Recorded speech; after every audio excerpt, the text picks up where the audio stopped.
tell you that we have an untapped beer keg in the studio. Fans of this program would probably believe us, but those of you new to the program, we're about to explain some big things coming to Iowa City, the death of a brewer. We talked about this, Doug Alderhasky from John's Grocery. First of all, good to see you, my friend. Good to see you, Finn. Thank you. Thanks for coming back. It had to have been fall last year? Yeah, I think it would have been, because we had really started ramping up all of our investment talks with folks, and we're kind of really starting to build, and now we're full go. The Death of the Brewer is the movie we're talking about. You brought a cast of characters with us. I've been rehearsing our next guest's name all morning long, Makutsi Rakundo. Perfect. Did I get it? You nailed it. Awesome. Yeah. Good to see you. And then standing next to him, the man who really put the words to the paper and the scene all together, Steve Sherman, who is also the easiest name of the dais. Welcome back, Steve, as well, making time for us. There's a untapped beer keg. Yes. There's a book. Make it all make sense. How do these all come together? So about 13 years ago, I started going down into the beer caves. A state archaeologist said, hey, you want to go down and see what's underneath the Market Street? I said, yeah. And that got me into it. I started doing a lot of charity tours, and one of the charity tours I did was with Steve, and Steve kind of went from there. Yeah, I took one of the cave tours, which I heard about it, and I'd never heard that there were caves at all down under the building. I'd seen it, walked by it so many times, didn't know it was even there.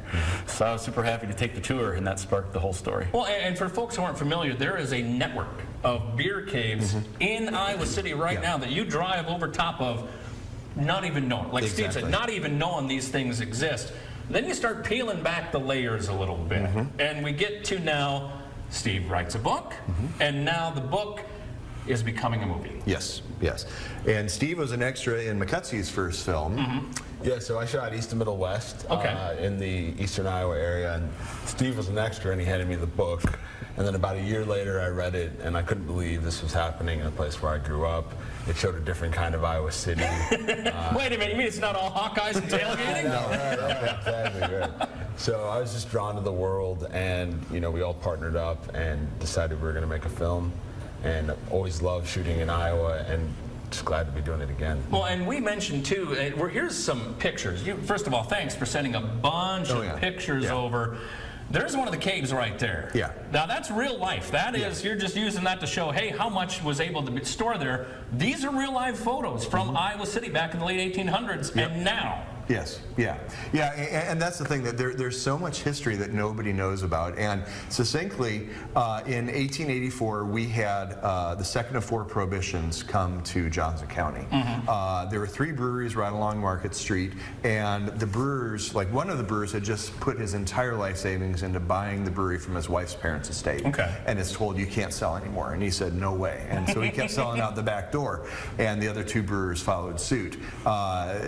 Then the Sons of Temperance get involved, and they start battling the brewers, and that's what our story is about.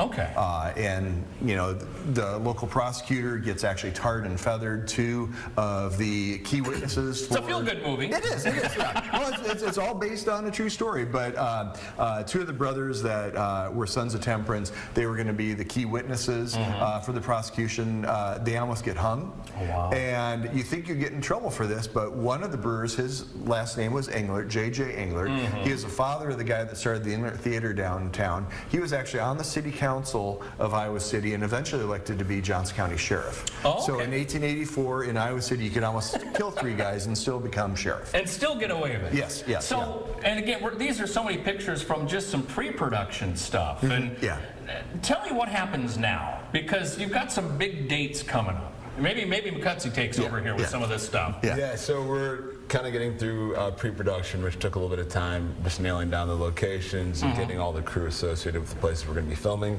And July 28th is when we gear up and we start filming. And this is going to be real life, big time lights, movies, everything. It's not just all right, here's a guy with an iPhone. This is, you're hoping this is going to be the next Field of Dreams. Yes, because I mean, we've got so much community involvement with this, and when I think about what we've been able to accomplish, we're breaking the mold of what is normal in Hollywood, and we're bringing Hollywood to our neighborhood. and that's going to be an amazing thing now and going on in the future. I want to talk about there's some of the shooting locations right there. Obviously, John's Grocery, the old Capitol. How does the Black Angel, Steve, tie into all of this? She's a scary figure over it all. Just got to be a part of it, right? It's an iconic figure that actually instantly ties people to Iowa City. When they see it, they'll know it's Iowa City. Okay, and then St. Mary's too. I mean, Yeah. just another one of those. It's iconic. People know it and everything. Yes, yeah. Because, growing up, Coach with Craig T. Nielsen was on, and the writers actually were from the University of Iowa, and seeing shots, B-roll of the campus, oh, I know that place, that's so cool. And we're really trying to tie what was and what is together, and bringing our community together is what it's all about. July 28th, which is going to be here before you know it. What do people need to know? Because you guys are going to need a ton of extras. So how can somebody watching this right now be in a movie shot in Iowa? Yeah, so if you go to deathofabrewer.com, there's a page where you can join to be an extra in the 3 different locations that we're at, Galena, Quincy, and of course Iowa City. Okay. There's a whole lot of props that we could really use that are anything from chairs, knives, different clothing, Okay. so much. All that's on Death of a Brewer. You can also follow us on our Facebook and social media at Death of a Brewer, Death of a Brewer Film. And I know we're going to go over time here, but we budgeted time because I wanted to make sure to ask this. Steve, from the book to a movie, what does that feel like? Oh, it's really surreal.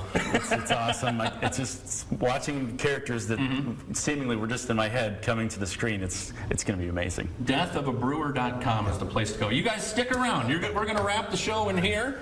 In the meantime, we'll put all the information on our website, kcrg.com. How you can make it one of them big fancy Hollywood pictures. Stick around. We will wrap up our program, preview what's coming up tomorrow, maybe even tap this keg right after this.